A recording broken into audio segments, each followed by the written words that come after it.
അങ്കിളെ കിട്ടില്ല കൊത്തു പൊറോട്ടായിരുന്നട്ടാ. ഇതന്നല്ലേ? അതാണ് 10-12 വർഷമായിട്ട് അവന്മാർ നടത്തുന്ന ഹോട്ടലാണ്. തമിഴ്നാട്ടിൽ നിന്ന് ഒരാൾക്കാരൊന്നും കഴിക്കാതെ പിന്നല്ല തമിഴന്മാർ കൊത്തുന്നത് എന്താണ്? അവന്മാർ ഇവിടെ ഒന്ന് കഴിക്കണമെങ്കിൽ അപ്പൊ എന്ത് സെറ്റപ്പ് ആയിരിക്കണം? ഓ സെറ്റപ്പ് കൊത്തു പൊറോട്ടയാണ് ഇവിടെ. അങ്ങനെയാണെങ്കിൽ നമുക്ക് എന്നും പോയി കഴിക്കാമേ. എടി എന്നും അങ്ങനെ കഴിച്ചൂടാ. എന്നും കഴിച്ചാ രുചി അങ്ങ് നഷ്ടപ്പെടും. എന്നാ നമുക്ക് ആഴ്ചയിൽ ഒരു വട്ടം പോയി കഴിക്കാം. ഒരു വട്ടമൊക്കെ ഓക്കെ. 2 വട്ടം അങ്ങനെ വേണ്ട. വേണ്ടേ? ഞാൻ കൊണ്ടുപോകണില്ല നിന്നെ. എന്നാ ഒരു വട്ടം മതി. എന്നാ ഓക്കെ. അങ്കിളെ നമ്മൾ നടന്ന് പൊന്മുടി എത്തി. അങ്ങനെ നോക്ക് പർവ്വതം. എന്തോ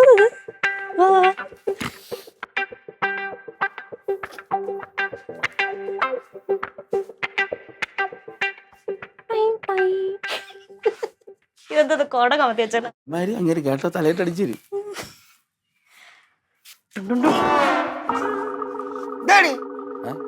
അല്ല വർഷോപ്പിൽ പണിയൊന്നുമില്ലേ അതോ വെറുതെ കുത്തിയിരിക്കുകയാണോ എന്നറിയാൻ വേണ്ടി വന്നത്. ഉണ്ണിയാശാൻ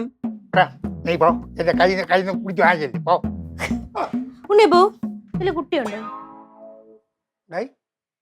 നീ അവളെ വിട്ട് പറയിപ്പിച്ചത്. എന്റെ പൊന്നച്ഛ, അച്ഛ ഈ പെരുമ്പാൻ പേരെ എടുത്തിട്ട് ഇങ്ങനെ കിടക്കണ പോലെ കിടക്കണമുണ്ട്. അവള് ചോദിച്ചത് ഞാൻ ഒന്നും പറഞ്ഞു കൊടുത്തില്ല. ഓ നിന്നെ പോലെ പുതുങ്ങി ചതയും കൊണ്ട് ഞാൻ നടക്കുകയില്ല കേട്ടാ. നോക്ക്, എന്റെ ആയ കാലത്തുണ്ടല്ലേ എന്റെ ശരീരം കണ്ടിട്ടുണ്ടെന്ന്. എവിടെ കാണാൻ? ഞാൻ പറഞ്ഞുതരാം. നോക്ക്, ഉരുക്ക് പോലെ ഇരുന്ന് ഇതുപോലെ മഞ്ഞപ്പത്തം പിടിച്ച ശരീരമൊന്നും അല്ലാതെ.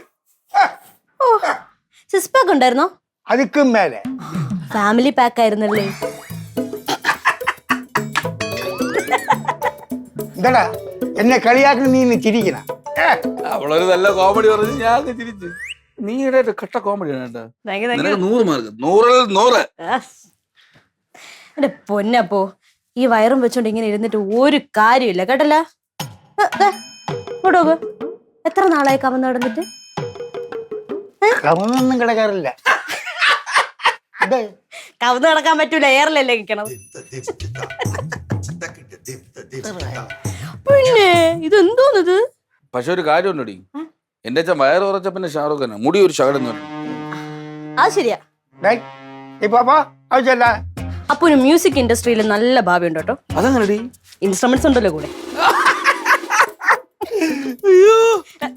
എനിക്ക് മനസ്സിലായി. ട്രെയിനിലല്ലേ പർദേശി പർദേശി ജാനാ നഹീ.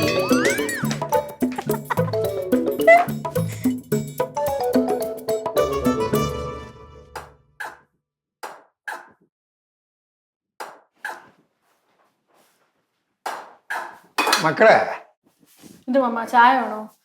ചായ ഒന്നും വേണ്ട മക്കളെ. മക്കളെ ഞാൻ ഒരു കാര്യം ചോദിക്കട്ടെ. ഒരു ദിവസം എത്ര ചായ ഞാൻ കുടിക്കും? അങ്ങനെയൊക്കെ ചോദിക്കണേ കാര്യമുണ്ട്. എത്ര ചായ കുടിക്കും?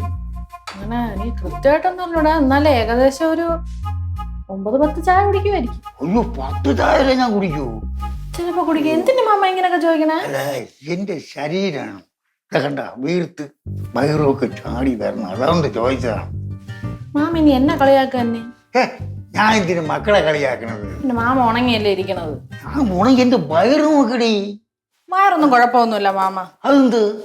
അല്ലെങ്കിൽ നമ്മൾ മലയാളികൾക്ക് കൊടവയറെന്നൊക്കെ പറഞ്ഞ ഒരു അന്തസ്സ്, ഒരു അഭിമാനമാണ് മാമ. അല്ല, എന്റെ ഈ വയറ് ചാടി കിടക്കണുണ്ട്. എന്നെ പലരും കളിയാക്കി തുടങ്ങി മക്കളെ. ആര് കളിയാക്കിയത്? രാമേട്ടനാ? അതെ, പിങ്കി കൂടെ സപ്പോർട്ട് രാമൻ.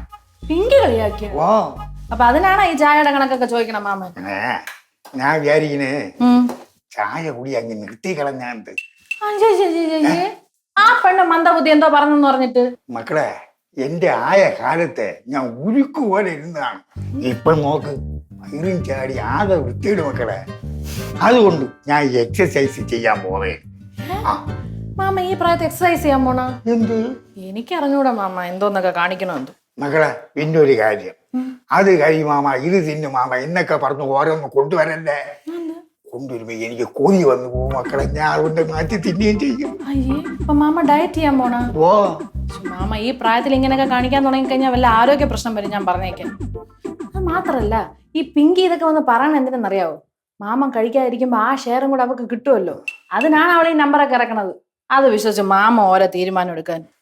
എന്തിനാലും ശരിയല്ല. ഞാൻ വയറ് കുറയ്ക്കാൻ തീരുമാനിച്ചു. ഇനി അതിൽ മാറ്റമൊന്നുമില്ല മക്കളെ. വയറ് കുറയ്ക്കാൻ തീരുമാനിച്ചു മക്കളെ. ആ ശ്ശേ, ഈ പിങ്കിക്ക് ഇത് എന്തിന്റെ കേടാണ്?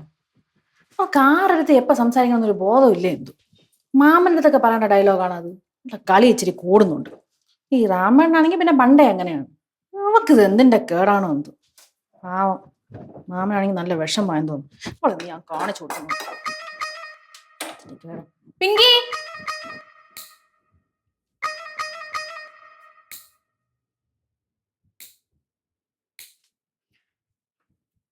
അങ്കിളെ അങ്കിളെ എന്താടി അങ്കിള് വന്ന് വന്ന് തീരെ പഴഞ്ചനായിക്കൊണ്ടിരിക്കണേ. അതിന് വൃത്തിട്ട് ഓർത്തല്ലോ എന്റെ പറഞ്ഞത് മൊത്തം. വൃത്തിട്ട് ഓർത്താനോ? സത്യമല്ലേ? എന്താ സത്യം? അങ്കിള് ഗൾഫിൽ നിന്ന് വന്നപ്പോ എങ്ങനെയായിരുന്നു? നല്ല ഫ്രീക്കനായിട്ടല്ലേ വന്നത്? ഇപ്പൊ എന്തൊരു കുഴപ്പം? ഇപ്പൊ ഒരുമാതിരി കിളവന്മാരെ കണക്കായി. അതെന്തറിയാമോ, നിന്റെ അപ്പൻ കളവനില്ലേ, അങ്ങനെ അനീതി കല്യാണം ശേഷമാണ് ഞാൻ ഇങ്ങനെ ആയത്. ഉടനെ എന്റെ അപ്പനായ കുറ്റം പാടഞ്ഞോ അടങ്ങി. ഓഹോ, ഇവിടെ ഇരിക്കുകയാണ്. ഓ, ഇവിടെ ഇരുന്നാണോ നാഗം വെട്ടണത്? അത് താഴെ മൊത്തം ഇട്ടിരിക്കണം. നിങ്ങൾക്കൊന്നും പറയാല്ലേ? ഞാൻ എന്താ പറയാ? എടി, നാഗം വെട്ടി ഇങ്ങനെ ഇട്ട് കഴിഞ്ഞാൽ വീട്ടിന് ദോഷമാണെന്ന് അറിഞ്ഞൂടെ? അയ്യേ, അപ്പച്ചി എന്തോന്ന് അപ്പച്ചി ഒരുമാതിരി പഴഞ്ചൻ ചിന്താഗതി. ഇപ്പൊ എങ്ങനെ ഇരിക്കണ്? നിങ്ങൾ പറഞ്ഞ കറക്റ്റ് തന്നെ കേട്ടാ.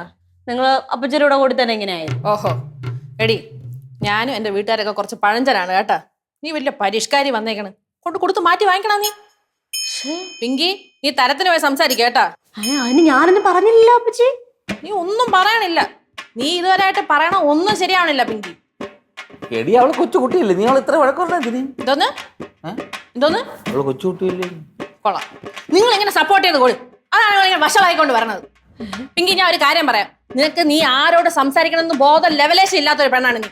ഈ അപ്പച്ചി ഇത് എന്തോന്നൊക്കെ പറയണത്? എന്താണ് പ്രശ്നം? നിനക്ക് ഞാൻ പറഞ്ഞ മനസ്സിലാവണില്ലേ? ഇല്ല. എടി, ഞാൻ ആരാണ് നിന്റെ അപ്പച്ചി? അതറിയാമോ? ഞാൻ നിന്റെ കൂട്ടുകാരി ഒന്നല്ലല്ലോ. അല്ല. അപ്പൊ ആ ബഹുമാനം വേണം സംസാരിക്കുമ്പോ. നിങ്ങളടുത്ത് ബഹുമാനം ഉണ്ടോ അവക്ക്? നിനക്ക് ആർക്കെങ്കിലും ബഹുമാനം ഉണ്ടാ പിങ്കി? ഉണ്ട്. വളർന്ന് വരണം ഒരുമാതിരി ചക്കക്കുരു പോലെ. പിങ്കി, നിന്റെ ഈ അഹങ്കാരം കൂടി വന്നോണ്ടല്ലോ, നിന്റെ ഞാൻ പുറം അടിച്ചു പൊളിക്കാൻ പറഞ്ഞേക്കാം. ഞാൻ അഹങ്കരിച്ചില്ലല്ലോ. അയ്യോ, അഹങ്കാരത്തിന് കയ്യും കാലും എല്ലാം മുളച്ച് നിൽക്കുവാണ് നിന്റെ. വെട്ടിയരിയും ഞാൻ പറഞ്ഞേക്കാം. ഇപ്പൊ ഞാൻ ഇവിടെ ഇരുന്ന് നഖം വെട്ടിയതാണ് ഏറ്റവും വലിയ പ്രശ്നം അല്ലേ? ഞാൻ നഖം വെട്ടണില്ലെങ്കിൽ വെട്ടടി. നീ വെട്ടി നിന്റെ നീളത്തിലുള്ള നാക്കുണ്ടല്ലോ, അതും കൂടെ അങ്ങ് വെട്ടി ദൂരക്കണം. ഞാൻ ഒരു കാര്യം പറയാം. ഇനി എന്റെ അടുത്ത് മേലാ സംസാരിച്ചോണ്ട് വരല്ലേ കേട്ടല്ല? മേലാ സംസാരിച്ചോണ്ട് വരല്ലേ? അയ്യോ, അപ്പച്ചി അവള് കട്ട ടെററായി കേട്ടാ. എനിക്ക് മനസ്സിലായില്ലായിരുന്നു. എന്ത് സംഭവം? നീ എന്തോ കാണിച്ചവളത്? ഞാൻ ഒന്നും കാണിച്ചില്ല. നീ അവളത്ത് പോയി വഴക്കുണ്ടാക്കിയില്ലേ? എപ്പാ? പിന്നെ അവളൊന്ന് പറഞ്ഞതാ. എനിക്കറിയാം. നീ നാക്കിട്ടിട്ട് അവളെ നീ എന്തോന്ന് വിളിച്ചത് നേരത്തെ? ഞാൻ ഒന്നും വിളിച്ചില്ല. പിന്നെ അവള് അപ്പച്ചിയാണെന്നൊക്കെ ഓർമ്മിപ്പിച്ചതാ. എനിക്ക് തോന്നണതേ നിങ്ങളുടെ അടുത്തുള്ള ദേഷ്യം എന്റെ അടുത്ത് തീർത്തുന്നാണ്. അടിപാടി എന്റെ ദേഷ്യം നമ്മളല്ലേ തൊരിപ്പ് തന്നെ ഇരുന്നു. അവളെന്നോട് ചോദിച്ചല്ലേ തന്നെ എന്റെ അടുത്തും സ്വരൂപി തന്നെ ഇരുന്നത്. എന്നിട്ടേക്ക് ഇത്രയും പറഞ്ഞത് 3 ലോറി വഴക്ക് കൊണ്ട് ഇപ്പൊ ഇറക്കിട്ട് പോയത്. അങ്ങനെ പെട്ടെന്ന് പോയി സോൾവ് ചെയ്യും. ഇല്ലെങ്കിൽ ചിന്നോപ്പച്ചി പിടിച്ചാ കിട്ടൂലട്ടാ. അയ്യേ, എന്റെ അടുത്തൊന്നുമല്ല, നിന്റെ അടുത്ത് തന്നെ പ്രശ്നം. നിങ്ങളടുത്ത് തന്നെ പെട്ടെന്ന് പോ. എന്തുകൊണ്ടും ചോദിപ്പോ. എന്റെ അടുത്തൊന്നും അല്ല. നിങ്ങളടുത്ത് തന്നെ. നിന്റെ അടുത്ത് തന്നെ. പോ ചോദിച്ചു. ഞാൻ പോയി സോപ്പിട്ടിട്ട് പോയിട്ടു. നിന്റെ പ്രശ്നം തന്നെ. പക്ഷെ എന്റെ ആലോചിക്കാൻ നോക്കണം. അയ്യോ, ദൈവമേ, എന്തൊരു പ്രശ്നം. അങ്ങോട്ട്